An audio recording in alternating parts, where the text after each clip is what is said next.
So I'm Anita Park, and my business is called Explore Pilates. And Explore, you asked me to share with my people what's the message, what's my message.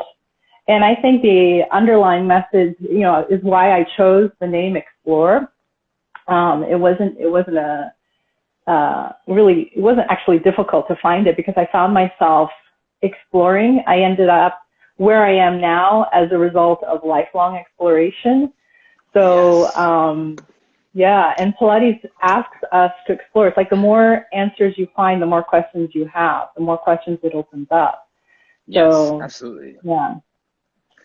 I loved your thing about the equalizer. That's kind of, it spoke to me.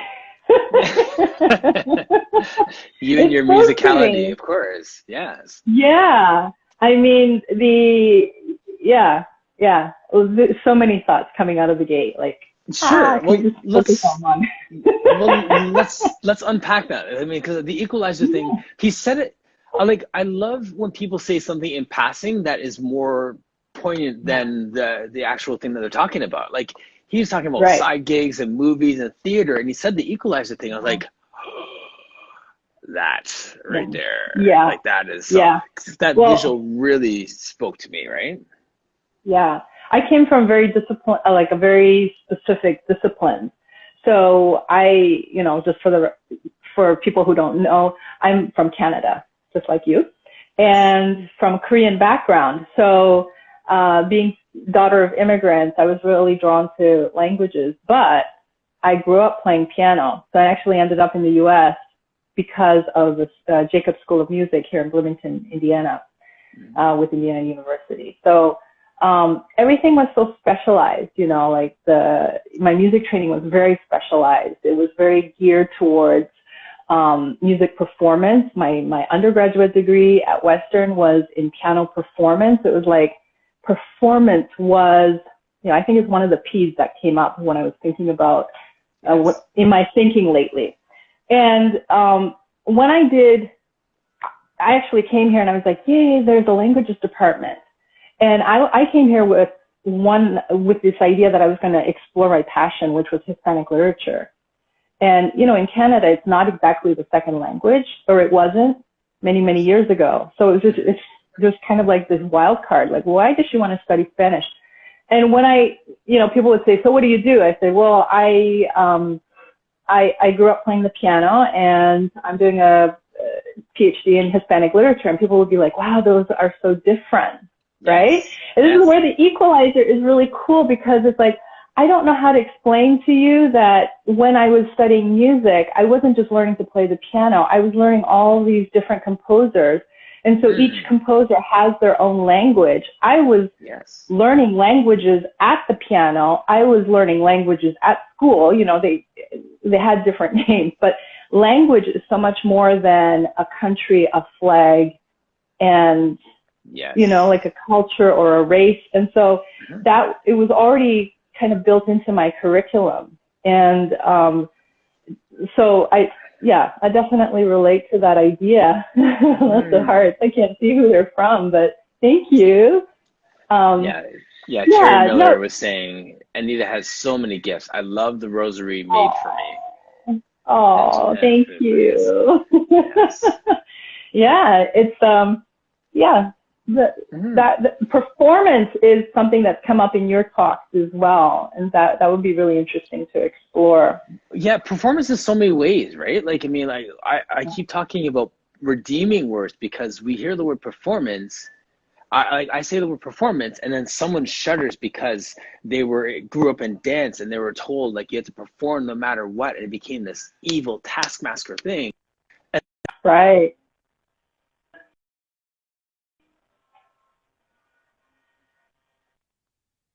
And they're like, okay, this is it has a good connotation to them, right? So there's it means so many things to different people.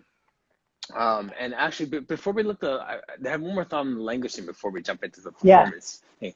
I used to say when I was working with youth at risk and I was hanging out in drop-ins and doing stuff, and we started to do more outreach, I didn't play basketball in high school. I think I tried out for the grade 8 team and got cut, and then said I'd try another sport, and that was it. Mm-hmm. But when I finished my degree and I was out working in social work, I started to play more pickup basketball because that was the language that the kids were speaking. Mm-hmm. So basketball became that language for me, and I played a lot like through my 20s, even though I didn't play when I was younger. Because Right. if I wanted to connect with young people, that was the Yeah. language that I needed. And I used to use that phrase a lot, like that was my language to speak with them. So I Yeah. heard what you're saying there when talking about piano, but then learning that language. So Yeah. yeah, That's really interesting too. Like the that movement can be a language itself. It's a, absolutely. you know, I did a similar thing.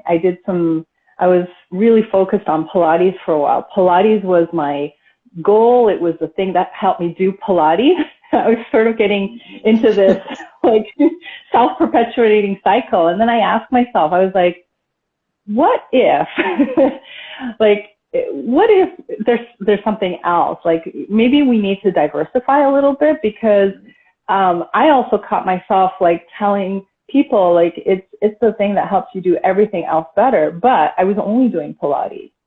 So right.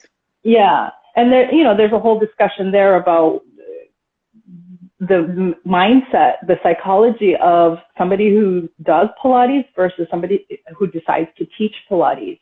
And then once you've gone through your teacher training and you're teaching people, like what you did, how are you relating to them? What language are you bringing to the table?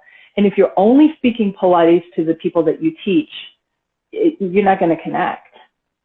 Right, right. I think. I mean, I don't know. Maybe I'm more sensitive to this because of my, multicultural upbringing, my interest in languages, and it's kind of like, if you're going to translate and tell people that there's two sides to Pilates, that yes, you get good at doing Pilates, but it's going to help you do other things, then you cannot only be focused on the one thing. And I think that for me, like for teaching as a student, I always prized when teachers practice what they preach. So, yes. I just kind of felt like I actually started TAP in August of last year. It was my pandemic hobby. And nice. I was like, okay. I did it because I was like, I need to get out of the house. I need to move. We don't go dancing anymore. And I mean, I don't go dancing anymore. You are finding out a lot about our dynamic here. Right. And so, but I also wanted to get into the mindset of a beginner. I think that's also important. Yes, exactly. As a teacher and as a, somebody who's got a 5 in front of their age, get to that age where it's like, you really need to, like, this is my self-talk, like, yes. You're only as young as you're exploring, like when you settle and you say, no, this is my life. I'm good. I'm good with this. I'm good with just sitting still. I'm good with, not picking up anything new. I know what I need to know. I think that's when you age, it goes along with the age of the spine. Absolutely. Yeah. Hi, Misty Blossom. We have some, I love you guys. So Carrie's leaving. She said, catch the rest of that later. Yeah, those are such great points. I mean, I think that we need to continue to learn and to explore, and like all that you just said there was so good, in that, like there's more. And I was going to ask people in the chat actually, what quarantine new things did you pick up? Did you learn a new language? Did you take some course on how to speak a new language, or did you learn how to play the guitar online or something? Like, what new thing did you try? And usually in these conversations, I'll ask, like, what do you love to do besides Pilates, right? And I think that asking it that way is interesting, because when we have to learn something new, that also helps the way that we teach. Yeah. We get a new level of sympathy or compassion or empathy, right? Because like I remember like taking guitar lessons and the guy saying like, okay, this is what you're gonna do, and he plays some crazy scale, hands me the guitar, like, and go. And you're like, right, what? We do that to people all the time. Implies you're gonna do long spine, it looks like this, and go, right? And you're like, yeah, okay, so how do we unpack how do we unpack that learning from our experience of being a new learner in a different language, and then bring that experience to it, right? So I have some gardeners in the chat, Misty. I can't see the comments. This is really frustrating. I'm like trying to, why do I not see comments? Oh, I have to. So plants, somebody's saying, I started painting again and learning to do some resin pours. Resin pours, I want to learn how to do that too. And gardening. I see like a Pilates and resin pour talk coming soon. Right? Well, I'm actually curious to see how this Pilates and sex talk's going to go on Friday. That should be interesting. Laying that into. And there's Martin Phillips too. So exploring though, like let's, what you're saying about the continuing to explore, I just wrote down the way you said it, you're only as young as you are still exploring. Yeah, I definitely feel that. And it's, you know, becoming a Pilates teacher, I just thought, I went from one thing to the next, and I myself had all these interests, but I felt like the career path that I was in, or like the programs that I was in, were kind of saying, you're going to do this, and this is the only thing you're going to do. Like, it was just kind of like, I don't know, it's like, too one-dimensional. You can't be a dual citizen in that world. And so it was actually, there was a professor who said to me in my PhD program, he said, you know, you have this background as music. It makes you a very interesting reader. I didn't understand what he meant by that, because my mentality was like, well, I'm doing Spanish now. I don't do piano in Spanish. Like I couldn't see the connection either. Yes. Because I was like, really don't want to talk about piano in Spanish. It didn't really interest me. You know, like it was the language itself that spoke to me that was fascinating. And so it was only maybe through motherhood, maybe through parenting, all these P words, right? I told you there's going to be lots of P's. I know, right? Are you like, do you have them down and you're trying to like line them into the conversation here? No. Seriously, it's my thinking. And I was like, oh my gosh, like every other word starts with a P. Actually, because I'm a poetry person. Another P. You don't say. So I pick up on these things. But yeah, get me out of this loop that I'm in. Yeah. No, but the thing about the Pilates teaching was really neat, because it was like, wait, I can relate to musicians. I can relate to the concept of perform. I can understand where this perfectionism comes from. I can understand, like, what is that desire to, perfectly execute an exercise. Oops, sorry, I hope that didn't freeze. And the fact that, like, what is the function of Pilates in our life? You know, there's this sort of, I think I just got sidetracked because of all these notifications coming. Yeah, sorry. But yeah, in our life, that's the key word, right? Like, what is this function in our life? Yes. Yeah. Right. And I think that as far as teaching, like as a Pilates teacher, all of a sudden I realized I can use all of this stuff. Like I can relate to this movement with my knowledge of languages, with my knowledge of music, with my understanding of the pressures of performance. Yes. I should have maybe sat down with a thesaurus, get away from these P words. No, but I hear it, because so someone can walk in to working with you and they could be a performer of some sort, whether it's playing or dancing or something, and you can, let's stay with music, for example, you can speak to what movements they will need, what exercises are going to help them for their sport in Martin speak. But at the same time, you can also speak to the performance side and talking off that ledge of perfectionism and say, well, what is our actual goal? Like you can speak to that through the languages that you know. Yes. Yeah.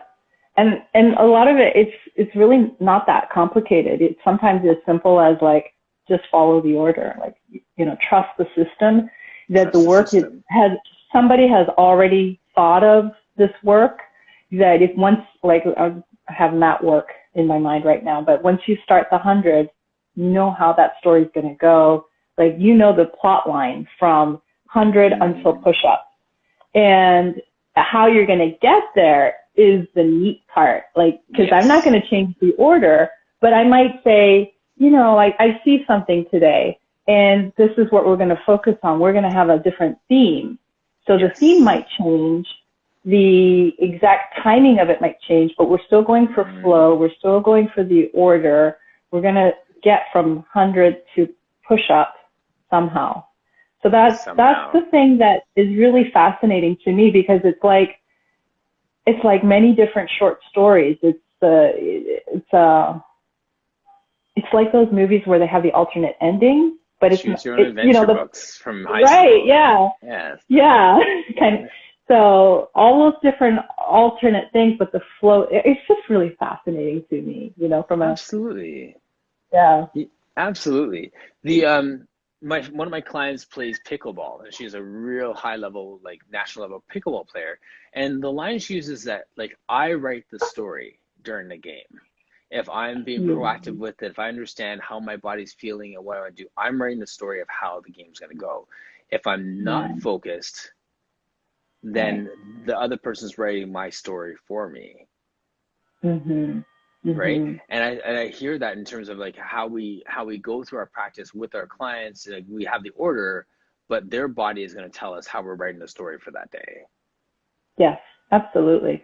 I think too, in the past, like, I thought of that story as kind of giving into their limitations and their refusal to move, you know, and I saw it as what I was seeing, because of the environment that I was in, was that that kind of movement was a very different movement from somebody who was very athletic and very fit. And I was seeing this sort of divide.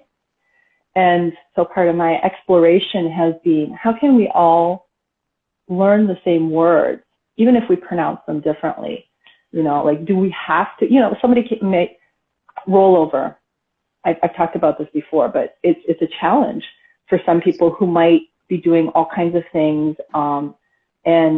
And for me, it's a challenge, you know, I'm still trying to understand what rollover is, because there's so many things that it's not.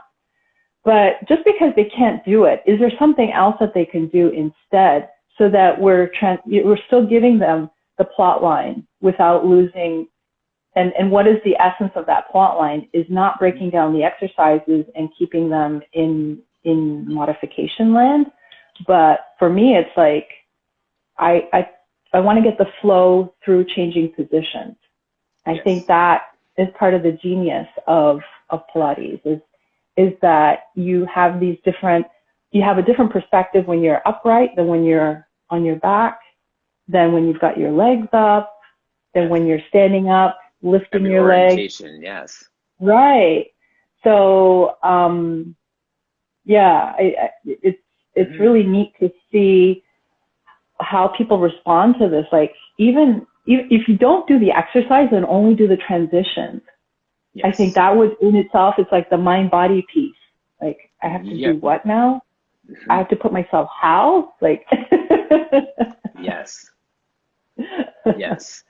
And so I'm saying she has an 86-year-old client, has different owies every day. Oh, yeah. Yeah.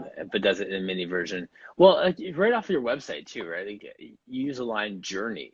I mean, I think sometimes, like, how cliche it is, like, you know, it's not about the destination, it's about the journey, right? And it's about how do we get there. And sometimes, because we're so fixated on how to get them there, we don't let them just enjoy that process and that journey and find accomplishments in that journey, right? And I think that's the piece that maybe when we're younger in our work, we're like, okay, we have to get to this exercise. We need to be able to finish this in 45 minutes. The exercise has to look like this.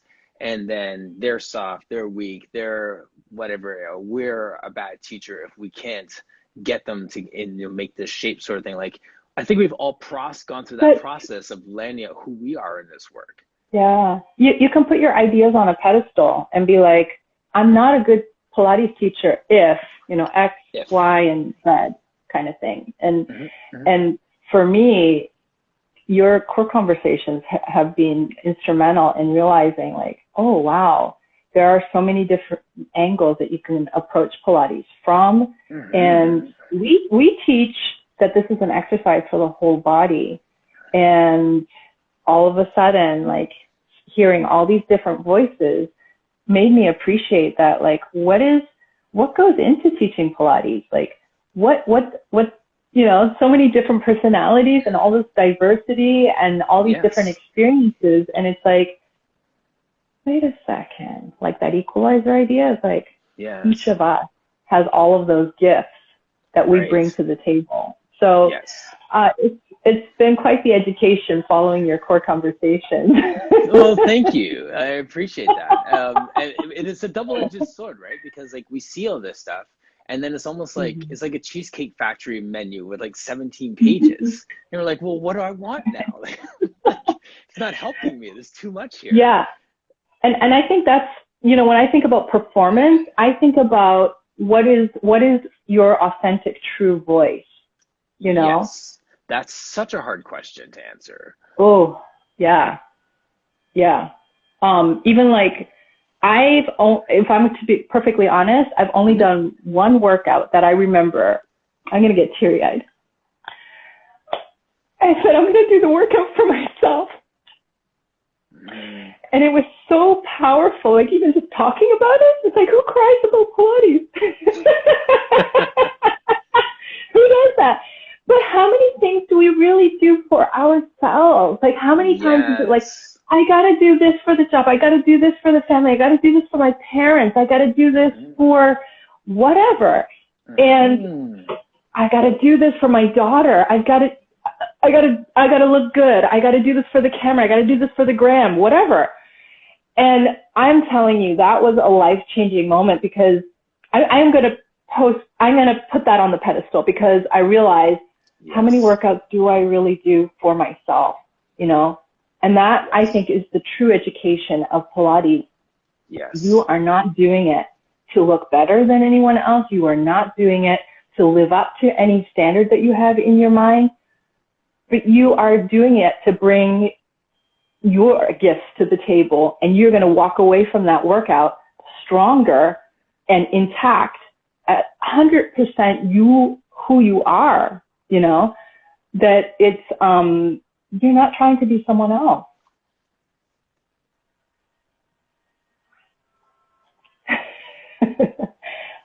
I'm just leaving that out there. Like, that is so well said. It just came from the heart. I knew it was going to happen. I think that's why I wrote notes, because I was like, I don't want to go there if I don't have to. But I noticed every time I looked you up, there you have a little orange heart. And I was like, core. It reminds me of cœur in French. Is that what you were thinking? The orange heart? Or, yeah, is there any reference to heart, like in your approach to movement, to these conversations? Did you have it in your mind? Like, yes. Well, the orange heart was in recognition of the indigenous people, right? And just having a heart for them. And the bigger conversation around that is just recognizing origins, having a heart for origins, like the physical origin of where I am. I love things authentic and like vintage and all those things. So I always look back to pay homage to those who came before me, educationally, physically, all those different things. So that the orange heart is just a reminder of recognizing the indigenous people of where I live, where I stand, but then also just in globally of just recognizing that there was someone before me, and it's not all about me right now.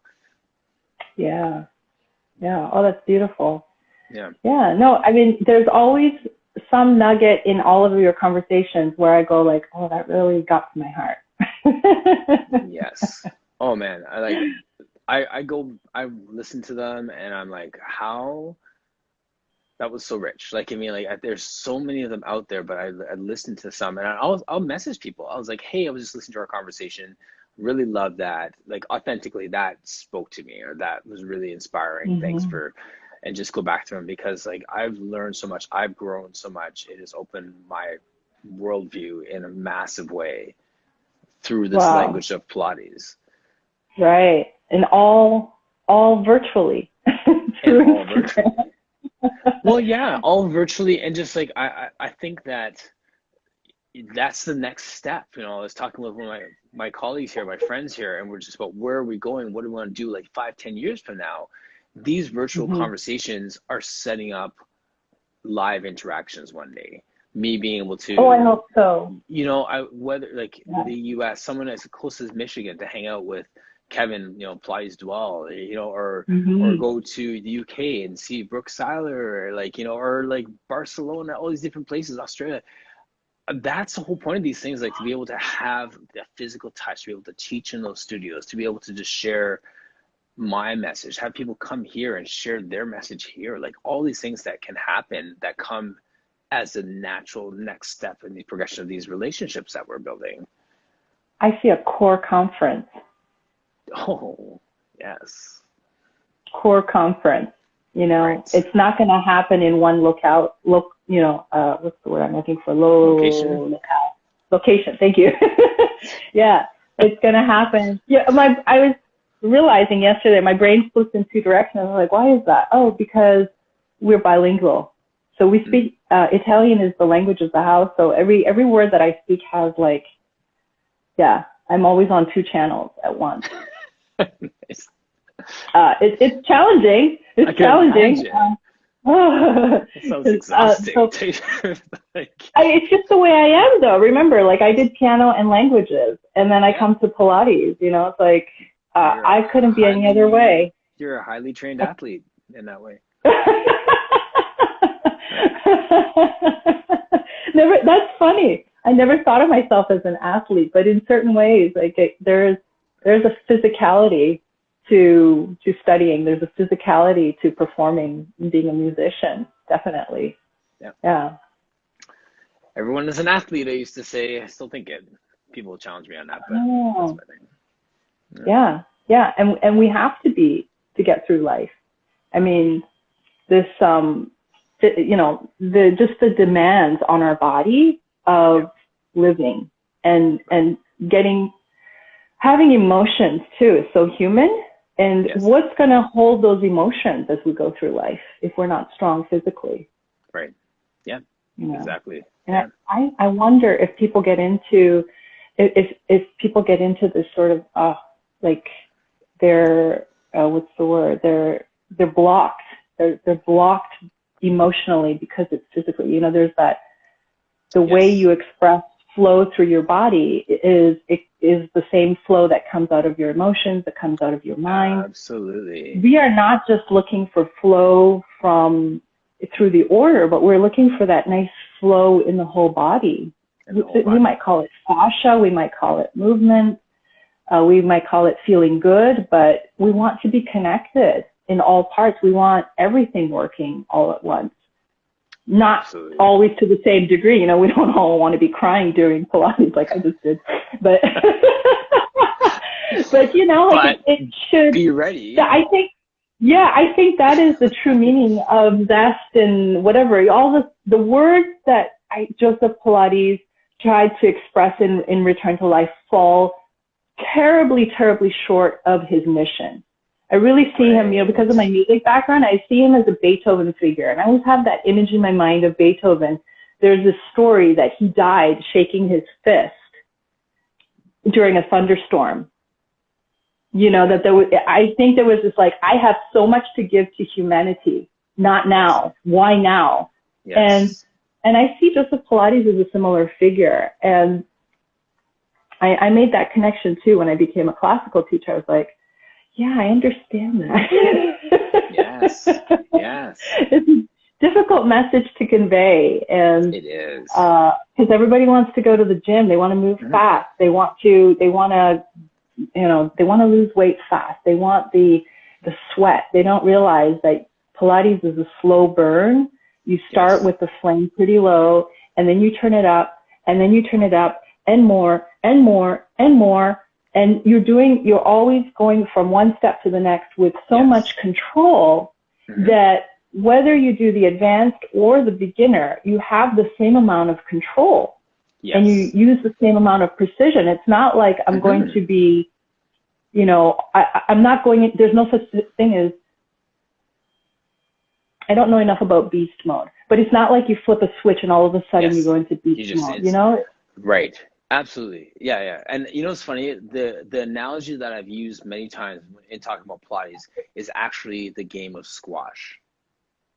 Oh, Because cool. you can go into a squash court and you could just put the ball up in the air and just hit the ball, and that's Right. it. So you're playing Mm-hmm. squash. Ta-da, wonderful, good for you. But now Right. you could bring someone else in, and then you have to hit the ball back to them because they're trying to hit the ball where you're not. So now you got to run Mm-hmm. around and whatever. And then, okay, you got that down. Now there's another layer to that. Let's try and place the ball. Okay, let's try and place the ball with pace. Okay, let's try and read where the person's going to play. Like you can unfold layer upon layer upon layer, but all you're doing is hitting the ball. Right. And I think that, you know, Pilates is the same way. It's like, okay, you got it. You're doing a roll up. Now, can you breathe while you're doing it? Now, can you do this while you're doing it? Now, can we tie this? And now, can we transition to the next exercise? Now, can we? Everything layers upon your level of proficiency. Like TRX people say, like you earn the right to progress. Mm-hmm. It comes from your body. Your body tells me when it's time to progress the next exercise. When your body has it you apply it in your body. It's the same thing with like the squash analogy. Like you got that layer, let's add something else to it. You got that, let's add something else to it. But then let's go back to the basics. Like you go back to your drills to start. Like everyone starts with the same fundamentals. And I tell my people all the time, you can be a super mega advanced Pilates person. You might just come down and just do a basic mat every single day, just to move, just to scan, just to feel where your body is today. Who am I bringing to the mat today, sort of thing. So it all ties in, and there's always another layer to progress, but there's always the fundamentals that you never leave, right? So it's in the music world, at least in piano world, we say it's very easy to play the piano. You know, like it's the easiest playable instrument. You don't have to breathe. You can get away with just pressing the key, blink, blink, blink, blink, blink, and it's like, I've played the piano, like your squash analogy. But then you learn skills, and then you take notes, and you take your technique and you build that into the music, or vice versa. And they have to somehow, the mastery that is involved in blending your technique and your musicality is where the magic happens. So the same thing with Pilates. I think it looks really easy, and perhaps, you know, this is where when you limit yourself to the limitations that you see in front of you, it's like we're getting into really esoteric ground, because it's like, yes, we teach the body in front of us, and we want to honor where they are, but if your Pilates practice stops there, I think you're doing everybody a disservice, because now people are not going to progress. They've just kind of stopped. They've parked their car and they're like, this is where the journey ends. I'm just going to stay here. And it's like, we just left home. We just left home, and you're going to stop here when, like, it doesn't have to be a mad dash to the finish line, but like, could we just keep going? You know, what would happen if we just kept going? Let's explore. I think that, yes. Hey. like, why does it have to stop at, the second kilometer or mile? And it's like, Thank you for the Canadian reference there too. It's like shout out. With RE, correct? Yes. Kilometer. Circling back to how you actually found Pilates. We've talked about your music background, your language background. Like, how did you find Pilates? Find Pilates? There's a parallel story to this, because my movement practice essentially started as a young girl, and my mother was she was always fit, and I always did some sort of movement. And then I started in the 90s. Pilates arrived on our campus, and I started to hear my grad school classmates talking about Pilates. And I asked them, so what is Pilates? They said, oh, it's a lot of core. You use your core for everything. And I was thinking on my own practice, and I was like, yeah, I use the core for everything, and I'm good with what I'm doing. And in fact, I think a lot about this, like what is the difference between Pilates and what I was doing? And when I was first formally introduced to Pilates, I didn't like it. I didn't like it at all. But Really?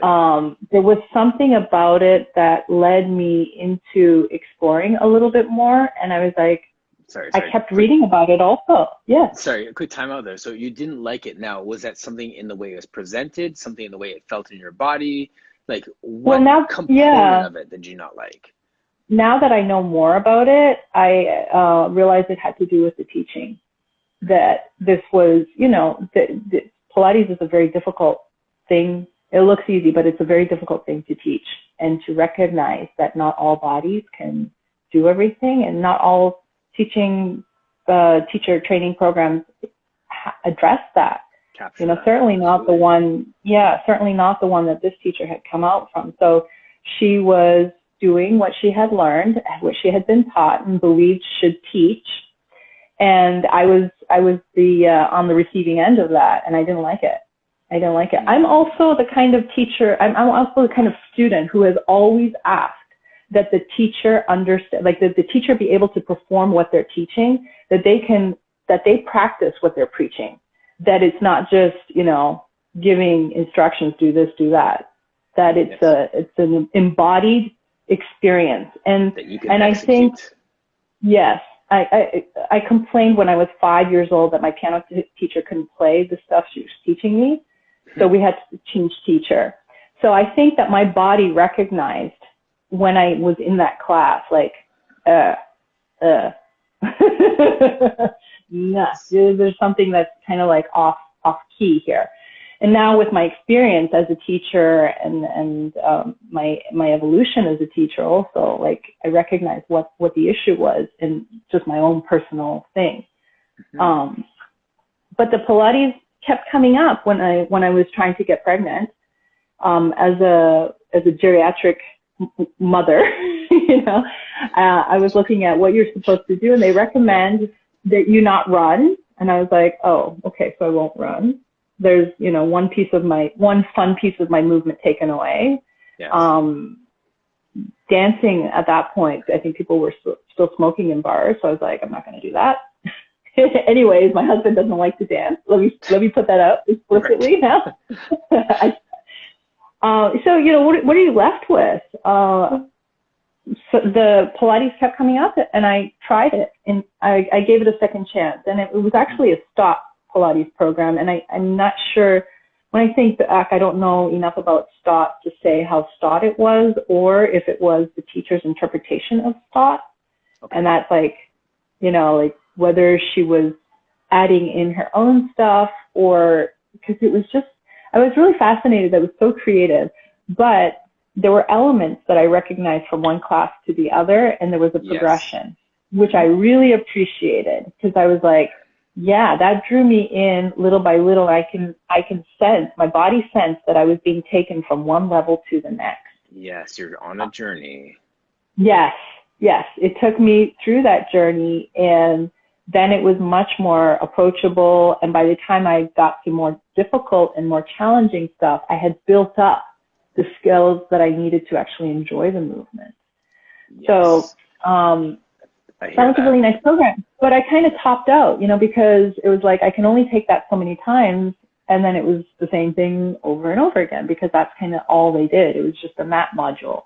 It wasn't in a Pilates studio where it's the whole system. So it's really been very recently that I've come to fully understand what it means that Pilates is a system. Even after having done my comprehensive training through TPC, and coming out of that, I did what we talk about in teacher training programs. I memorized, I learned, I practiced, but I think it takes a while to go from speaking the word to understanding it fully in your body. Yes. That's why we practice, actually. That's why we practice. Absolutely. Yes. And we're going to continue to evolve in that. We never even arriving at that. It's not so that we go over and over and over again, but a little bit at a time that you're going to understand. You're going to come to a new realization of who you are and where you've been. And it might be something simple. Like for me, it was Pilates is a system. Oh, you mean when I teach mat, how do I bring the system into that? Yes. And that's changed how I speak the exercise. I give little hints of, there are some people who really only want to do mat for whatever reason. And they're fine with that. They're quite content. So how do I move them from a place of stasis? Yes. So that my service as a Pilates teacher is to keep people moving, not going through exercises, but to evolve, to have that sort of, Chris Robinson calls it the positive spiral, and I've interpreted that as you learn something and you keep going around and around and around, and the concepts get bigger. You started small, but they're going to get bigger.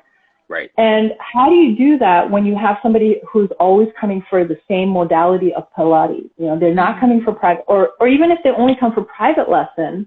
Yes. So that's, That's interesting. I just thinking of something I've done this week. Like I did a post with Christina's, I think it was a corkscrew when she was doing it from the open access Pilates archives. So so she posted about, I remember that. Yeah, so she did the one with the corkscrew on the reformer. So traditionally, quote unquote, elbows are wide, holding onto the handles, one circle back, whatever. And then she had the version that Joseph Pilates had documented where you have your hands over, elbows in, 3 circles, one direction, and then 3 the other way. So I posted that. I did a video of it on Monday, spoke to it, and then I taught it in my online class on Tuesday. I taught it to a private session that morning, I believe. And I taught it to someone this morning as well. And every time I taught it, I was listening to how I was teaching it. I was teaching it differently because I obviously had a different body in front of me. So I had to teach it in a way that related to a person with a longer torso or longer legs or different points of emphasis and emphasis on breathing and all these things. So the exercise was exactly the same. The presentation was different for each body in front of me, and the place that I taught it. So for one person, I had them do it on the mat, and then I had someone holding a stick, and then someone holding onto the dowels on the mat, then someone was on the reformer. So it's like, okay, we're doing the same movement, but we're going to different places in the system to do the same movement. So they're understanding how all the pieces of equipment tie into another to aid us in the movement. I'm understanding that I have to teach it differently to each person.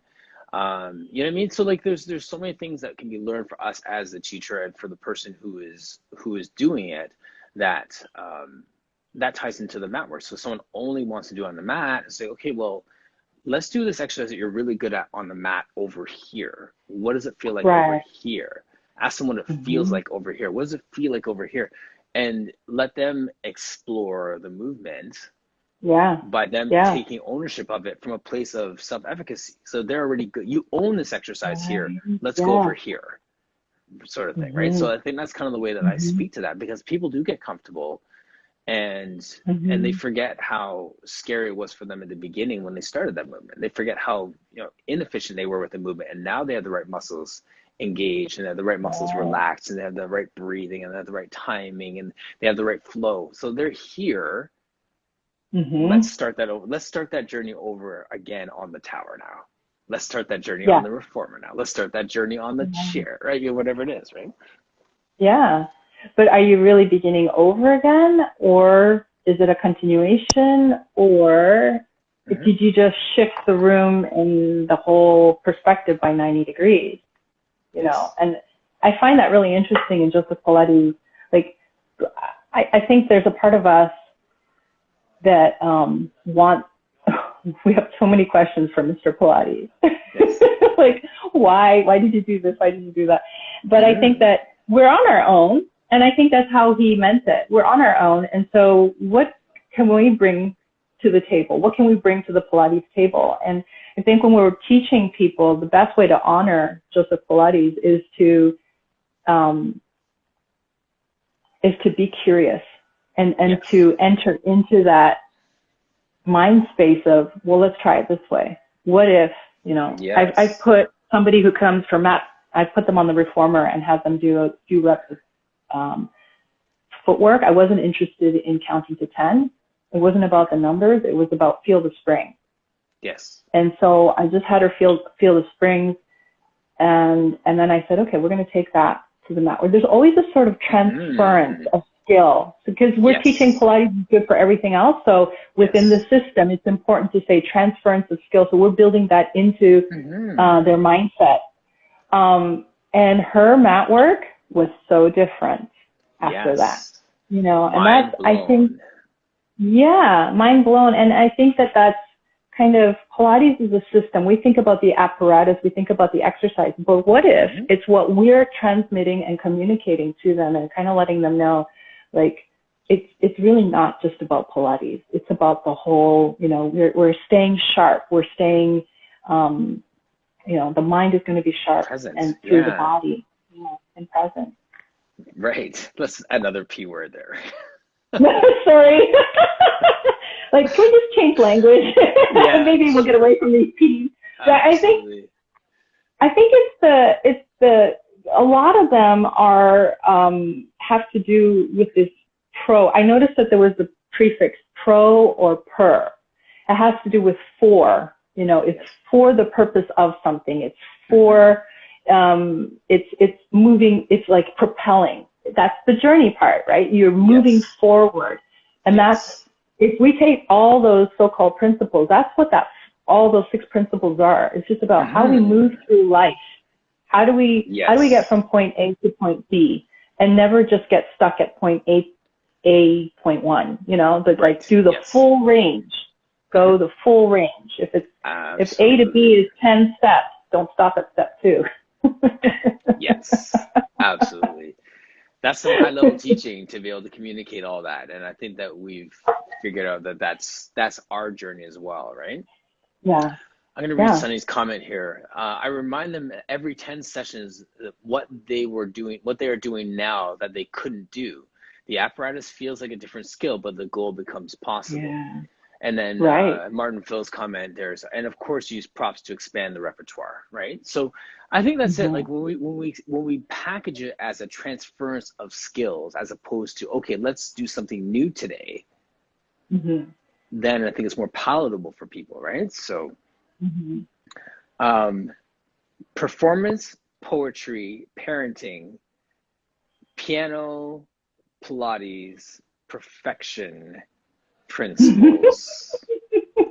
You've been writing. Person and precision. Yeah. That's basically it, everybody. We just figured the world out right there. Yeah. Just nailed it.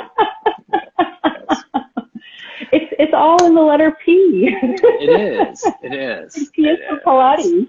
Yes. Oh, Pilates. I gotta put Pilates down there too. I was thinking, though, when you said earlier about, like, we're on our own, like, I mean, he gave us the stuff, we left it, we're out, and we're on our own. I had the idea of someone who's been training for a sport like swimming or like martial arts, where like you spend this time in camp, you spend this time training, but when it's time to actually compete, you are on your own. It's an individual sport.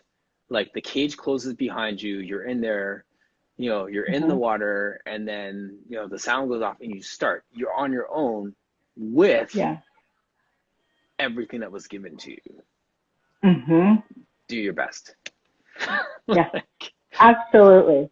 Right? Yeah. And we're actually not on our own. I think that's what Core Conversations has brought, you know, and we're not alone. We're not alone in this journey.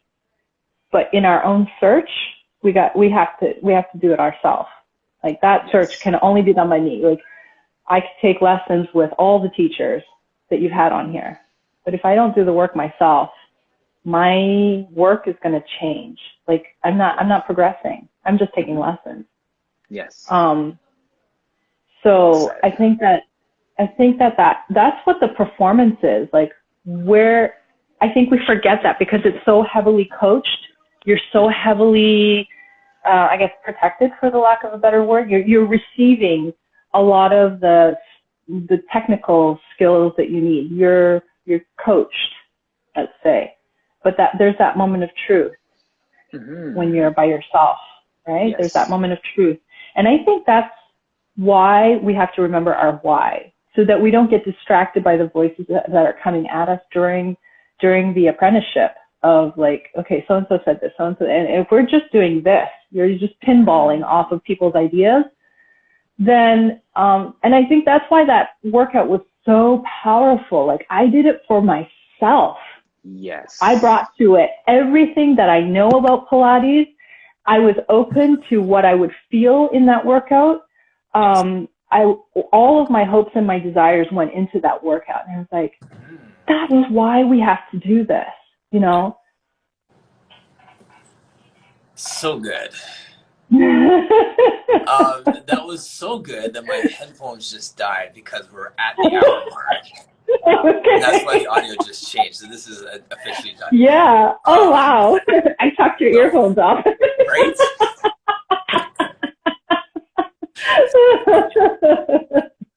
Man, Anita, thank you so much. I just love every opportunity to chat with you that comes up. I'm looking forward to doing this in real life one day.